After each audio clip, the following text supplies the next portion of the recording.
Tuesday, April 13th, the moon will be in Taurus all day. This is a very grounded energy. This is likely when you're going to feel the dramatic shift out of that new moon energy into a heavier, physical, more sensual energy.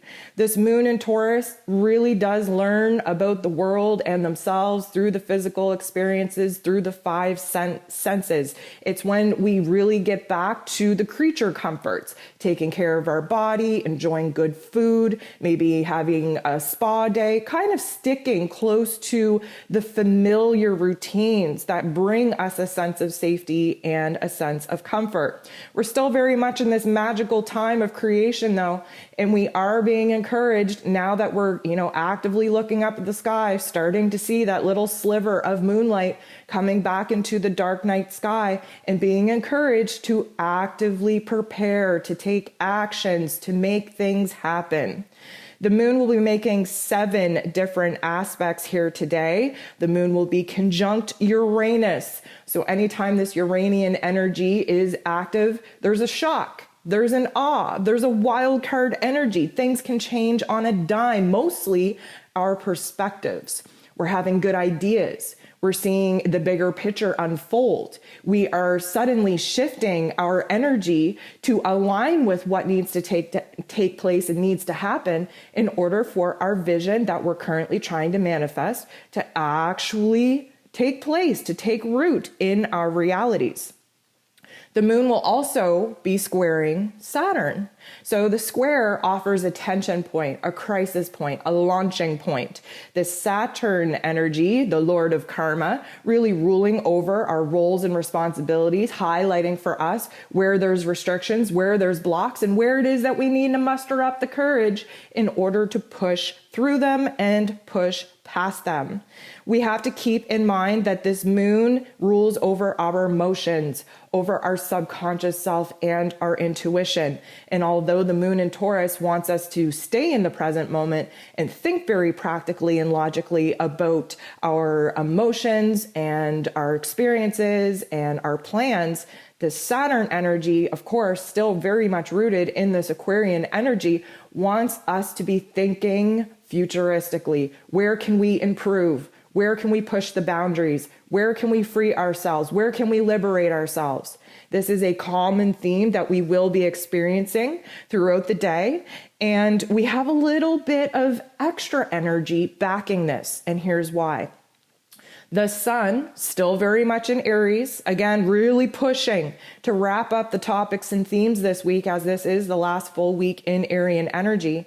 The sun will be sextiling Mars, the god of war, ruling over our physical energy, our drive, our passion, our desires, even our anger and aggression when need be. And Mars is still very much set up in Gemini energy, very divided in the mental plane. Right? We have kind of seen the progression of having two choices, having two decisions, being very, distant between aligning our hearts and our heads. This is an ongoing topic and theme since Mars moved into Gemini. And we have been closing the gap. Of course, the full moon in Libra that we had at the end of March really showed us where we needed to find our grounding point, where we needed to find balance. And now that we've had the new moon in Aries really light a fire in our heart space, in our soul, Mars in Gemini is leaning towards one decision over the other. Still kind of, needing a little bit more information and expanding that perspective a little bit. But Mars really wants us to aggressively pursue the intellectual thoughts and ideas that are coming in, and where it is that we need to gain more clarity and gain more perspective and gather more information to make an informed opinion. The sun will also be making an aspect with Saturn, again, illuminating for us where it is that we're moving away from old soul contracts, old restrictions, old limitations, especially in our mental plane, where it is that we are pushing past those obstacles, challenges, and blocks that we've been facing, not really sure how it is that we were going to take a detour around that, and really showing us where in our mental plane we have been creating the blocks ourselves and pushing us to adopt a new perspective on how it is that we're going to move forward.